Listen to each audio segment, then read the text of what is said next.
2023 को हुए पटवारी एग्जाम के सेकंड शिफ्ट के जनरल मैथ्स के क्वेश्चन जो मेरी जानकारी में अभी तक के टफेस्ट क्वेश्चन थे। मेरी सिस्टर ने खुद एग्जाम दिया, उसकी भी एनालिसिस के हिसाब से 21 तारीख का सेकंड शिफ्ट का पेपर जनरल मैथ्स के क्वेश्चन काफ़ी टफ आए थे।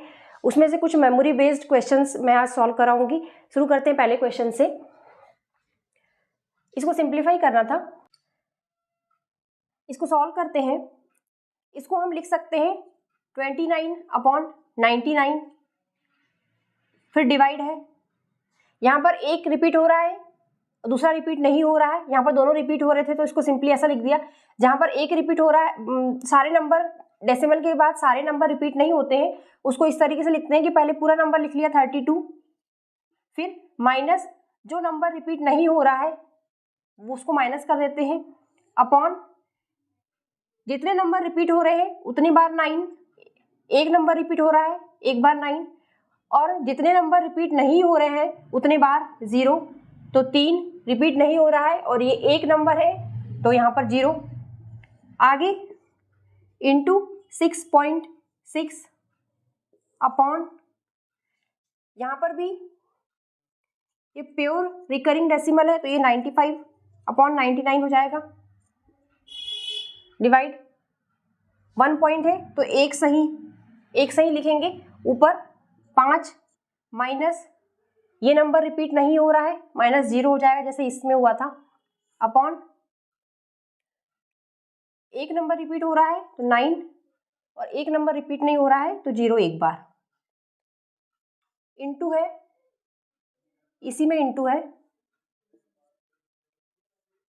1.2 बार है तो एक सही, ऊपर 2 आ जाएगा और एक ही नंबर रिपीट हो रहा है 2/9।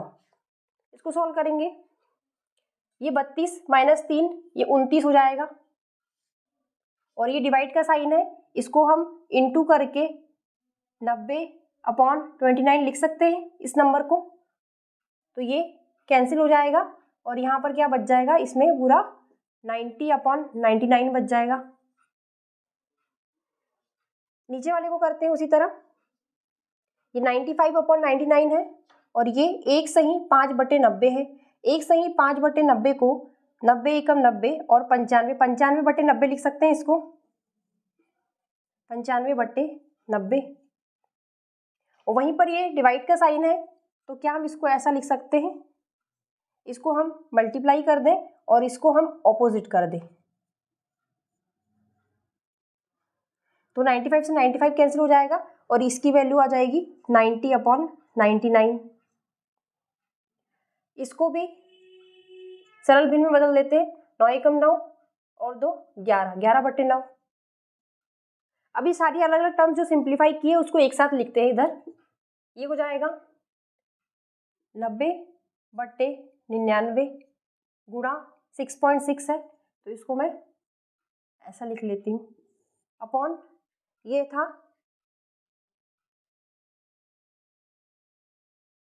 90/99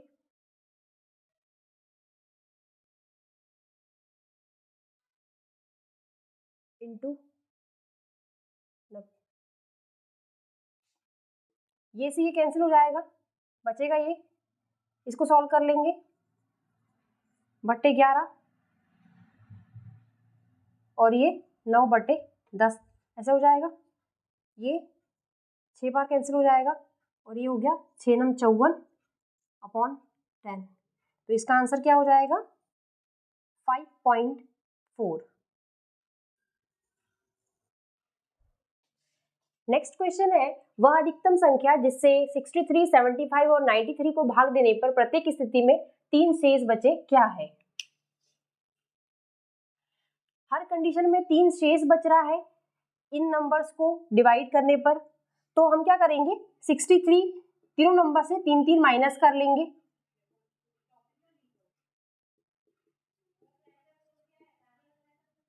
72 90। अब इनका हम निकालेंगे HCF तीनों नंबर्स का, इसका निकालते हैं HCF, फैक्टर्स करते हैं इसके,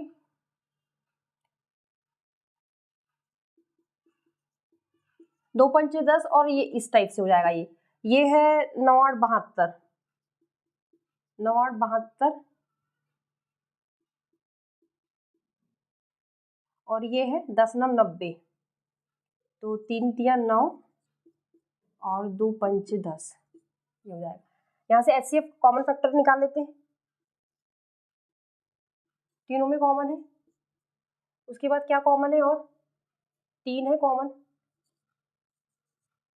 5 है कि नहीं, 5 नहीं है, तो कॉमन फैक्टर क्या है, सिर्फ 2 × 3 है, मतलब 6। तो इनका HCF कितना आया, 6 आया। मीन्स वो अधिकतम संख्या जिसे भाग देने पर हर बार 3 शेष बचेगा, वो नंबर क्या है, 6। तो आंसर हो जाएगा 6।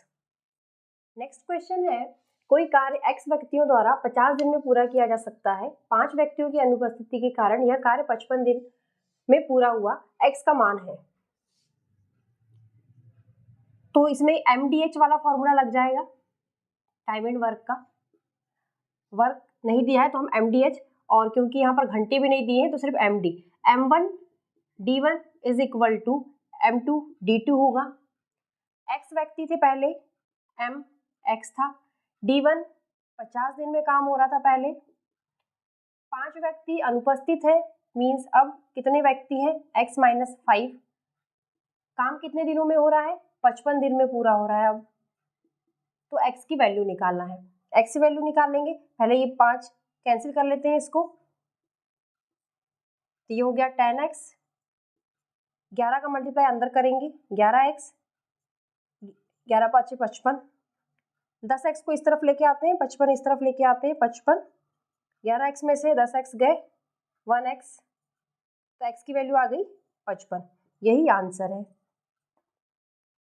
नेक्स्ट क्वेश्चन है, एक संख्या में पहले 10% की वृद्धि की जाती है तथा फिर 10% की कमी की जाती है, इस प्रकार प्राप्त संख्या मूल संख्या से 80 कम है, मूल संख्या क्या है।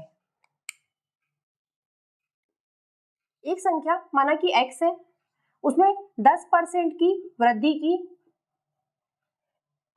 10% की वृद्धि की, तो ये हो जाएगी 1.1 इंटू x हो जाएगी। मेरी परसेंट की क्लास में मैंने बताया है कि किस तरीके से इसको डायरेक्ट परसेंटेज इंक्रीज करके किस तरीके से लिख सकते हैं। तो 10% इंक्रीज किया तो वो संख्या 1.1 इंटू एक्स हो गई। फिर 10% डिक्रीज किया, 10% डिक्रीज किया, तो अब इस संख्या को 10% डिक्रीज करेंगे, तो जब 10% डिक्रीज करते हैं किसी नंबर को तो उसमें 0.9 का मल्टीप्लाई हो जाता है, और ये संख्या पहले से थी क्या, 1.1 इंटू एक्स। ये ऐसे होता है, 10% इंक्रीज किया मीन्स 1 प्लस k बाय 100 का मल्टीप्लाई हो जाता है। कोई भी नंबर को यदि 10% से इंक्रीज करेंगे तो 1 प्लस k बाय 100 का मल्टीप्लाई हो जाता है उसमें, और यदि k की वैल्यू यहाँ पर 10 है तो ये हो जाएगा 10/100 मीन्स ये हो जाएगा 0.1, तो 1 प्लस 0.1 हो जाएगा 1.1। तो 10% इंक्रीज करने के बाद कोई नंबर जो है 1.1 टाइम्स हो जाता है पहले वाले नंबर का। और उसी तरीके से यदि इसी को माइनस कर दें तो 10% k की वैल्यू 10 ही है, तो 1 माइनस 10/100, 10/100 0.1 है, यहाँ पर माइनस हो जाएगा, 1 में से 0.1 जाएगा तो आएगा 0.9 आएगा। तो 10% इंक्रीज करने से 1.1 का मल्टीप्लाई हो जाता है, और 10% डिक्रीज करेंगे तो 0.9 का मल्टीप्लाई हो जाएगा। अब क्योंकि यहाँ पर 10% इंक्रीज किया पहले, 1.1x हो गई वो संख्या, फिर इस नंबर को 10% डिक्रीज किया तो इस नंबर में 0.9 का मल्टीप्लाई हो जाएगा, तो ये फाइनल संख्या जो जाएगी वो ये आएगी। कह रहा है क्वेश्चन में आगे कि इस प्रकार प्राप्त संख्या मूल संख्या से 80 कम है। प्राप्त संख्या है ये, मूल संख्या क्या है x, तो x माइनस ये संख्या, इसको सिंपली देखिए यदि पॉइंट हटा के अभी करें तो 9 × 11 क्या हो जाएगा 99, और 2 के बाद पॉइंट है तो 2 के बाद पॉइंट लगा देंगे, तो इसकी वैल्यू इतनी हो गई। प्राप्त संख्या मूल संख्या से 80 कम है, मूल संख्या ये है, प्राप्त संख्या है 0.99x, इन दोनों का डिफरेंस 80 है। ये संख्या इससे 80 कम थी, ऐसे लिख दिया इसको x कॉमन ले लेते हैं तो ये हो जाएगा 1 माइनस 0.99। यदि ऐसे टफ लग रहा है तो इसको बस अपन क्या लिख दे, 99/100 लिख देते हैं इसको। अब देखिए अब ये हो जाएगा 100 में से 99 गए, 1/100 हो गया ये, और बराबर में 80 है। तो x की वैल्यू क्या हो जाएगी, 80 गुणा 100 मीन्स 8000। तो x की वैल्यू यानी मूल संख्या 8000 है। तो यही है आंसर। नेक्स्ट क्वेश्चन है, अजय की आय 45,000 रुपए है, वह अपनी आय का 18% बचाता है। विजय का खर्च अजय के खर्च से 20% अधिक है और वह 3,420 रुपए बचाता है। विजय की आय अजय की आय से कितने प्रतिशत अधिक है। अजय की आय दी हुई है, अजय की इनकम कितनी है, 45,000 रुपए है। बचाता कितनी, मतलब सेविंग कितनी है उसकी, 18%। तो 18% सेविंग है, तो 100 में से 18 जाएंगे 82, तो उसका खर्च कितना हो जाएगा, खर्च 82% है उसका।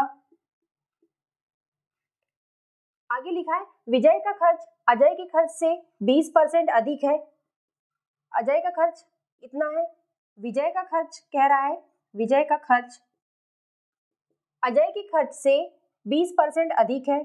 तो 20% अधिक है मीन्स इसके खर्च में 1.2 का इंटू कर सकते हैं, 1.2 का इंटू कर देंगे किसमें, अजय के खर्च में, और अजय का खर्च क्या है 82% है इसका, मीन्स इसको लिख सकते हैं 0.82 इंटू 45,000। कैसे लिखेंगे इसको, 45,000 का 82% निकालेंगे तो यही होगा। तो मैंने 82/100 को 0.82 लिख दिया है। तो अजय का खर्च है 82%, मीन्स 82% किसका, 45,000 का। तो अजय का खर्च इतना है।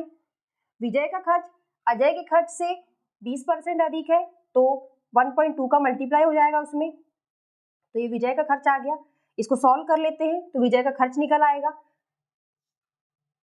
1.2 है 0.82 है, इन दोनों का पॉइंट हटा के मैं नीचे इसका 1 जीरो और इसके 2 जीरो, 3 जीरो नीचे आ गए और ये हो गया 45,000, कैंसिल हो गया, ये मल्टीप्लाई कर लेंगे, 12 दूनी 24, 2 12 96 98 गुणा 45 है, 45 से गुणा करना है तो पहले हम 40 से कर लेते हैं, फिर 5 से कर लेंगे। 40 से इस गुणा करेंगे इसमें तो आएगा 0 हो गया लास्ट वाला, 4 चौको 16, 1 4 8 32, 3 बचा 3, 4 9 36 39, और 5 से करते हैं तो 5 को 20 बचा 2, 5 8 40, 2 42, 4 5 9 45, 45 और 4 49।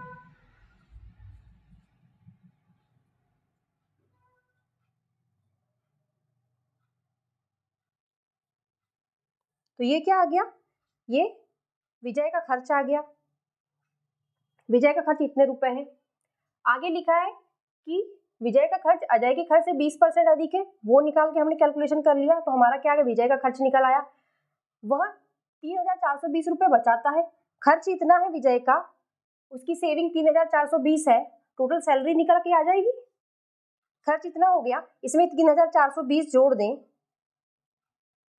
तो टोटल सैलरी निकल के आएगी किसकी, विजय की। 0 हो गया, 8 9 10 0, 4 5 6 7 7 और ये 4। तो ये क्या निकल के आ गई, विजय की सैलरी निकल के आ गई। अब हमारे पास विजय की सैलरी भी है, अजय की सैलरी भी है। 45,000 अजय की सैलरी है, विजय की सैलरी 47,700 रुपए है। तो विजय की आय अजय की आय से कितने प्रतिशत अधिक है, अजय की आय से, तो परसेंट निकालने के लिए नीचे अजय की आय रखेंगे, अजय की आय, और ऊपर लिखेंगे विजय की आय और अजय की आय का डिफरेंस, क्योंकि पूछा है विजय की आय अजय की आय से कितने प्रतिशत अधिक है, तो नीचे होगी अजय की आय और विजय की आय, और अजय की आय का डिफरेंस क्या होगा, ये 45,000 है, ये 47,700 है, तो ये दिख रहा है 5 और 2 2700 का डिफरेंस दिख रहा है दोनों के बीच में। और पूछा है कि कितने परसेंट अधिक है अजय की आय से, तो ये हो जाएगा 2700 बट्टे अजय की आय है 45,000 गुणा 100, ये कैंसिल हो गया, 5 9 45, 5 25, चौको 20, 9 छक 54, तो ये क्या हो गया 6%। तो ये आंसर है कि विजय की आय अजय की आय से 6% अधिक है, ये आंसर है। नेक्स्ट क्वेश्चन है, कोई दुकानदार अंकित मूल्य पर 20% की छूट देता है। 3,360 की लागत के मूल्य वाली एक वस्तु पर कितना मूल्य अंकित किया जाए ताकि 25% लाभ प्राप्त हो। अंकित मूल्य पर 20% की छूट देता है। अंकित मूल्य मान लेते हैं मार्केट प्राइस है, ठीक है, 20% की छूट देता है। आगे लिखा है 3,360 रुपए की लागत के मूल्य वाली एक वस्तु पर, लागत मीन्स क्रय मूल्य दिया हुआ है 3,360 रुपए। लागत के मूल्य वाली एक वस्तु पर कितना मूल्य अंकित किया जाए ताकि 25% का लाभ हो। क्रय मूल्य है, लाभ भी दिया हुआ है 25%, तो यहां से विक्रय मूल्य निकल के आएगा। विक्रय मूल्य क्या होता है, क्रय मूल्य को लाभ परसेंट से बढ़ा दे तो विक्रय मूल्य बन जाता है। 25% का लाभ है और विक्रय मूल्य निकालना है तो लाभ, तो क्या हो जाएगा ये 1.25 इंटू 3360 लिख सकते हैं। विक्रय मूल्य जो होता है, यदि क्रय मूल्य को 25% से बढ़ा देंगे, लाभ परसेंट से बढ़ा देते हैं तो वही विक्रय मूल्य बन जाता है। तो विक्रय मूल्य हमारा इतना हो जाएगा। यहाँ पर अंकित मूल्य पर 20% की छूट देता है, तो यदि विक्रय मूल्य को एक अंकित मूल्य के हिसाब से देखें तो विक्रय मूल्य ये भी लिख सकते हैं हम, विक्रय मूल्य को ये भी लिख सकते हैं, क्या लिख सकते हैं, यदि मार्केट प्राइस माना है हमने अंकित मूल्य को, तो अंकित मूल्य पर 20% की छूट मीन्स विक्रय मूल्य जो है अंकित मूल्य को 20% से घटा देंगे तो विक्रय मूल्य बन जाएगा। तो विक्रय मूल्य क्रय मूल्य के टर्म में ये है, अंकित मूल्य के टर्म में निकालना चाहे विक्रय मूल्य को तो हम इसको लिख सकते हैं 0.8 इंटू मार्केट प्राइस। 20% माइनस किया मतलब 1 माइनस के बाय 100 का मल्टीप्लाई हो जाएगा। यहाँ पर के जो है 20 है, 20/100 0.2, 1 में से 0.2 माइनस हुआ तो 0.8। तो अंकित मूल्य को 20% से घटाएंगे तो वो 0.8 का मल्टीप्लाई हो जाएगा उसमें, और वो क्या बन जाएगी विक्रय मूल्य। तो ये भी विक्रय मूल्य है, ये भी विक्रय मूल्य है, ये दोनों को बराबर रख देते हैं और सॉल्व कर देते हैं। तो ये भी 0.25 है, ये 0.8 है, तो इसको भी 0 कर देती हूँ और ये दोनों इसका 100 कैंसिल कर देते हैं। तो ये हो जाएगा 125 गुणा 3360 बराबर 80 इंटू मार्क्ड प्राइस। 80 को नीचे ले आते हैं इधर, अब इसको सॉल्व करते हैं। 8 चौ 32, 8 दूनी 16, 125 में 42 का गुणा करेंगे तो इसको इस तरीके से करते हैं कि इसका 100 निकाल के इसके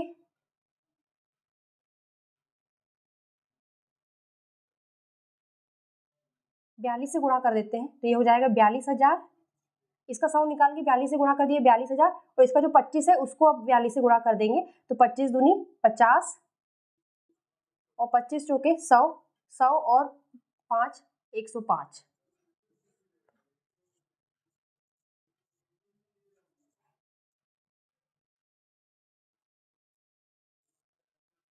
बयालीस हजार, ये मैंने मल्टीप्लाई करने का थोड़ा इजी मेथड बताया, इसको भी मल्टीप्लाई करेंगे तो इतना ही आएगा। मैंने थोड़ा अलग अलग करके किया है कि इसका पहले 100 निकाल के 4200 होगा, सॉरी 4200 होगा,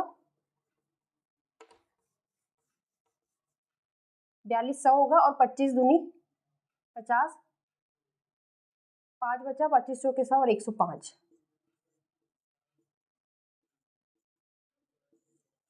तो आंसर हो जाएगा 5250। मीन्स अंकित मूल्य जो है वो कितना है 5250 है, यही आंसर है। नेक्स्ट क्वेश्चन है, एक रेलगाड़ी क्रमशः स्टेशन ए और बी से एक दूसरे की ओर 100 किलोमीटर प्रति घंटा और 120 किलोमीटर प्रति घंटा की चालों से चलना प्रारंभ करती है। अपने मिलने के समय पर दूसरी रेलगाड़ी ने पहली रेलगाड़ी द्वारा तय की गई दूरी से 280 किलोमीटर अधिक दूरी तय कर ली थी। स्टेशन ए और बी के बीच की दूरी क्या है। तो माना कि हम मान लेते हैं कि इन दोनों ट्रेनों ने x घंटे बाद क्रॉस किया, मतलब मिली, x घंटों बाद मिली माना कि दोनों ट्रेनें, और ये ए और बी है, यहाँ पर कहीं मिली क्योंकि बी की स्पीड ज़्यादा है। बी से ए की तरफ से जो निकल रही है उसकी स्पीड है 100 किलोमीटर पर आवर और इसकी है इस तरफ से जो निकली है उसकी 120 है। चाल ज़्यादा है तो ऑब्वियस है कि जो मिलेंगे वो इस तरफ मिलेंगे यहाँ। तो हम ये मान लेते हैं कि माना कि दोनों ट्रेन जो है x घंटे बाद मिली है, तो x घंटे बाद मिली है तो x घंटों में 120 किलोमीटर पर आवर वाली गाड़ी जो है कितना डिस्टेंस तय कर लेगी, 120 गुणा x। वहीं पर 100 किलोमीटर पर आवर की स्पीड से चलने वाली गाड़ी कितना डिस्टेंस तय कर लेगी, 100 गुणा x। और क्वेश्चन में ये भी कह रहा है कि जहां पर वो ट्रेनें मिली है दूसरी रेलगाड़ी, दूसरी मतलब बी रेलगाड़ी ने पहली रेलगाड़ी द्वारा तय की गई दूरी से 280 किलोमीटर अधिक दूरी तय कर ली है। इसने जितना डिस्टेंस तय किया, इसने जितना किया, उन दोनों का डिफरेंस 280 है, यही बोलना चाह रहा है वो। जो फास्ट वाली गाड़ी थी उसने 280 किलोमीटर ज़्यादा तय कर लिया है स्लो गाड़ी से। तो यहाँ से हमारी x की वैल्यू आ जाएगी 120 में से 100 गए 20x और x बराबर हो जाएगा 280/20 आ जाएगा 14। तो 14 घंटे निकल के आ गए, मतलब कि दोनों गाड़ियाँ कहाँ मिलती, 14 घंटे बाद मिलेंगी। अब आगे पूछ रहा है कि ए और बी के बीच की दूरी क्या है। तो ए और बी के बीच की दूरी निकालने के लिए हमको क्या निकालना पड़ेगा, टोटल डिस्टेंस निकालना है। और यहाँ पर गाड़ियाँ मिल रही है तो ये 120 की स्पीड से 14 घंटे में कितना डिस्टेंस तय करेगी, प्लस ये 100 की स्पीड से 14 घंटे में जितना डिस्टेंस तय करेगी वो दोनों को जोड़ लेंगे, टोटल डिस्टेंस आ जाएगा। स्लो गाड़ी 100 की स्पीड से 14 घंटे में इतना डिस्टेंस तय कर लेगी, और जो फास्ट गाड़ी है 120 की स्पीड से 14 घंटे में इतना डिस्टेंस तय कर लेगी। और इन दोनों को जोड़ देंगे तो ए और बी के बीच का डिस्टेंस आ जाएगा। सॉल्व कर लेते हैं इसको, 14 बाहर ले लेते हैं, 120 प्लस 200 220 गुणा कर लेते हैं, 14 दूनी 28, 2 28 29 30। तो ए और बी के बीच का डिस्टेंस कितना है, 3080, यही आंसर है। नेक्स्ट क्वेश्चन है, एक रेलगाड़ी किसी प्लेटफॉर्म को 20 सेकंड में तथा उस प्लेटफॉर्म पर स्थित एक खंबे को 8 सेकंड में पार कर लेती है। यदि प्लेटफॉर्म की लंबाई 264 मीटर है तो रेलगाड़ी की लंबाई क्या है। रेलगाड़ी की लंबाई मैं मान लेती हूँ L है, और क्योंकि यहाँ पे सब कुछ मीटर में है कुछ कुछ, तो मैं इसको मीटर में ही मान लेती हूँ। और ट्रेन की स्पीड में मान लेती हूँ x, मीटर और सेकंड में है तो मैं मीटर पर सेकंड मान लेती हूँ इसकी स्पीड। अब ये प्लेटफॉर्म है, इसमें एक खंबा है, ट्रेन चली, ट्रेन इतनी लंबी है, जब यहाँ से चलना प्रारंभ करेगी ट्रेन और ये खंबे को क्रॉस करेगी, तो जब ये खंबे को क्रॉस करेगी, क्रॉस करना मीन्स ये चली ट्रेन और इसका जो लास्ट वाला बोगी है वो पूरा जब खंबे को पार कर लेगा उसको बोलेंगे कि खंबे को क्रॉस कर रही है। और वो क्या होगा, वो उतना ही टाइम होगा जितना उसकी लेंथ, यानी उसके लेंथ के बराबर डिस्टेंस को पार करने के लिए जितना टाइम लगेगा उतना ही टाइम उसको ये खंबे को क्रॉस करने में लगेगा। क्यों, क्योंकि उसकी लंबाई इतनी है, यहाँ से चलना प्रारंभ करेगी, ये यहाँ से चलती जाएगी, तब तक चलेगी जब तक इसका लास्ट बोगी पूरी ट्रेन इसको क्रॉस करके आगे चले जाए, उस टाइम मानेंगे कि ट्रेन ने खंबे को क्रॉस कर लिया है। और ये कुछ नहीं बल्कि जो ट्रेन की लंबाई इतना डिस्टेंस को तय करने में जितना टाइम लेगी उतना ही टाइम इस खंबे को क्रॉस करने में लेगी। तो उसको ऐसा बोल सकते हैं कि खंबे को क्रॉस करने में कितना टाइम लेगी, तो L अपॉन स्पीड उसकी x है, डिस्टेंस अपॉन स्पीड बराबर टाइम, लंबाई जो है वो ट्रेन की लंबाई ली जाएगी और स्पीड ट्रेन की है, खंबे को क्रॉस करने में L/x टाइम लगेगा। और ये क्या है, खंबे को 8 सेकंड में पार कर रही है, तो इसको 8 के बराबर रख देते हैं क्योंकि हमने मीटर पर सेकंड ही मानी है इसकी स्पीड। वहीं पर अगर ये प्लेटफॉर्म को क्रॉस करेगी तो इसकी खुद की लंबाई, जब ये वाला पॉइंट इसको क्रॉस करना स्टार्ट करेगा तो ये पूरा डिस्टेंस करेगा तय यहाँ तक, ये पहला पॉइंट, और फिर उसके बाद इसकी पूरी लेंथ भी क्रॉस कर जाएगी, तब हम मानेंगे कि उसने प्लेटफॉर्म को क्रॉस कर लिया है। तो इसलिए उस कंडीशन में हम उसकी लेंथ भी लेंगे प्लस प्लेटफॉर्म की लेंथ भी लेंगे, और उस पूरे डिस्टेंस को क्रॉस करने में जितना टाइम लेगा उतना ही टाइम उसको प्लेटफॉर्म को क्रॉस करने में लगेगा। तो इसकी लंबाई, ट्रेन की लंबाई और प्लेटफॉर्म की लंबाई है 264। ये पूरे डिस्टेंस को वो कितनी देर में तय करती है, लिखा है रेलगाड़ी और प्लेटफॉर्म। रेलगाड़ी प्लेटफॉर्म को 20 सेकंड में क्रॉस करती है, तो ये 20 रख देंगे। इसको अलग अलग कर देते हैं, L/x प्लस 264/x बराबर 20। L/x की वैल्यू यहाँ से मिल जाएगी हमें, हम 8 रख देते हैं, तो ये हो जाएगा 264/x। और ये 8 को हम, इसकी वैल्यू हमने 8 पुट कर दी और 8 को हम इस तरफ ले गए, 20 में से 8 गए 12, x को इस तरफ लेके जाते हैं, 12 को इस तरफ लेके आते हैं, तो 264/12, ये हो जाएगा 12 दूनी 24, 12 दूनी 24, तो x बराबर कितना आ गया, 22 आ गया। पर क्या ये आंसर है हमारा? नहीं, क्योंकि हमने x की वैल्यू क्या मानी थी, स्पीड, और अभी हमारी सिर्फ स्पीड आई है, जबकि हमको पूछा क्या है, रेलगाड़ी की लंबाई पूछा है। और कई बार क्या होता है, हम यहाँ x की वैल्यू ले आते हैं और ऑप्शन में 22 दिया होता है, तो हम सोचते हैं कि ये आंसर आ गया और हम मार्क कर देते हैं। हमें ये जरूर देखना है कि हम जो आंसर लेके आ रहे हैं वो क्वेश्चन में वही पूछा है कि कुछ और पूछा है। तो x 22 आ गया है, पर अभी हमें आगे और कैलकुलेशन करना है। लिखा है रेलगाड़ी की लंबाई क्या है, तो ये x की वैल्यू यहाँ पुट कर देंगे, तो l जो है वो रेलगाड़ी की लंबाई है, यहाँ रख देते हैं 122 = 8 है, तो l यहाँ से आ जाएगा 8 दूनी 16, 1 8 दूनी 16 और 1 17, 176 मीटर। क्योंकि सारी वैल्यू हमने मीटर्स में ही ली है, तो इसकी लंबाई, रेलगाड़ी की लंबाई क्या आ जाएगी, 176 मीटर, यही आंसर है।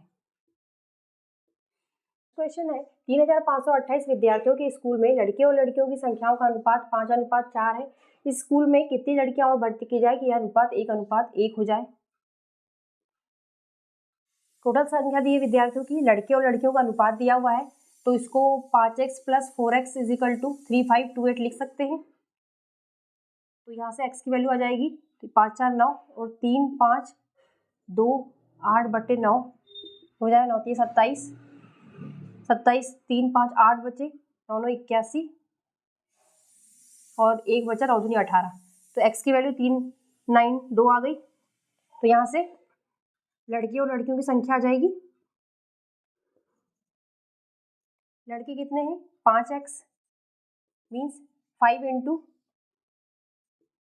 392 हो जाएगा, 1 5 9 45 46 4 5 3 15 4 19, और लड़कियों की संख्या कितनी हो जाएगी, 4x 4 × 392 हो जाएगा, 4 दूनी 8 4 9 36 3 4 3 12 3 15, ये हो गए लड़के और लड़कियों की संख्या आ गई। आगे कह रहा है लड़कियों, कितनी लड़कियां भर्ती की जाए कि अनुपात 1:1 का हो जाए, तो लड़के उतने ही रहेंगे, लड़कियां बढ़ रही है, तो लड़कियां मान लेते हैं कि y लड़कियां ऐड की, x इसको माना था इसलिए इसको मैंने y मान लिया, कि माना कि y लड़कियां ऐड किया हमने, और लड़के 1960 ही हैं, पर नया रेशियो क्या निकल के आ जाएगा, 1/1 का। y नंबर लड़कियां ऐड करने के बाद लड़के और लड़कियों का अनुपात 1/1 हो जाएगा, ये लिखा है क्वेश्चन में, इसको 1/1 के बराबर पुट कर देंगे। इसको सॉल्व कर लेते हैं, ये हो जाएगा y = 1960, y = 1960 माइनस 1568 माइनस कर देंगे इसे, तो y की वैल्यू आ जाएगी 2, 15 में से 6 गए 9, 8 में से 5 गए 3, तो ये आंसर हो गया कि इतनी लड़कियां और ऐड की जाएगी 392, तो रेशियो जो है वो 1/1 का हो जाएगा लड़के लड़कियों का। नेक्स्ट क्वेश्चन है, एक कार, एक बस और एक रेलगाड़ी की औसत चाल 72 किलोमीटर प्रति घंटा है। यदि बस की चाल 48 किलोमीटर प्रति घंटा है तो रेलगाड़ी और कार की चालों का औसत क्या है। ये थोड़ा ट्रिकी क्वेश्चन है। एक पल के लिए हमें ये लगता है कि ये उस टाइप का क्वेश्चन है जिसमें क्या होता है कि एक किसी व्हीकल का कुछ डिस्टेंस का कुछ स्पीड अलग होता है और बाकी डिस्टेंस का स्पीड कुछ अलग होता है, और फिर कंबाइंड डिस्टेंस में जो एवरेज स्पीड रही वो निकालना होता है। उस तरीके से लग रहा है पहले क्वेश्चन, पर ये उस टाइप का क्वेश्चन नहीं, ये सिंपल औसत का क्वेश्चन है, तो सिंपल औसत वाली मेथड से ही करेंगे। स्पीड का औसत जो है 72 किलोमीटर है, मतलब 3 कार है, बस है और रेलगाड़ी, 3 व्हीकल है, तो 72 किलोमीटर प्रति घंटा उनकी औसत चाल है, तो ये औसत का सिंपल क्वेश्चन है। तो इसमें 72 गुणी टोटल स्पीड क्या हो जाएगी उनकी, 72 × 3 हो जाएगी, तीनों की स्पीड जोड़ देंगे तो 72 × 3 आ जाएगा, 3 6 3 7 21। इसमें बस की चाल 48 दी हुई है, तो बस की चाल माइनस कर देते हैं यहाँ से 8, यहाँ से एक लिया, 10 में से 4 गए 6 और ये एक। बस की चाल बाहर कर दी इसमें से। अब पूछ रहा है रेलगाड़ी और कार की चालों का औसत क्या है।